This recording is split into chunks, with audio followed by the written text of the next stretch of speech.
and I'm coming to you live from the great state of Florida in the United States.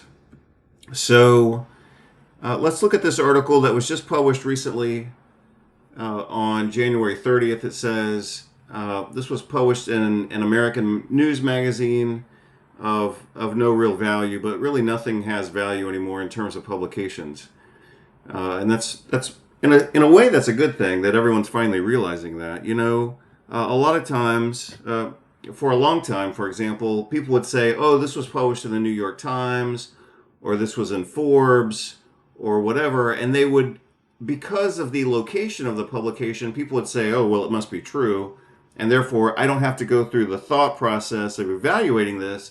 I can just go into the passive process of accepting it. So I suppose that one of the good things that's happened during the course of this pandemic over the last 3 years is that more people have woken up to the fact that we have to evaluate information not on the source, but on the value of the information itself. So just because something comes from the World Health Organization, it could be total garbage. Just because it comes from the CDC, 15 years ago, a lot of us would have said, "Oh, well, it came from the World Health Organization. It came from the CDC.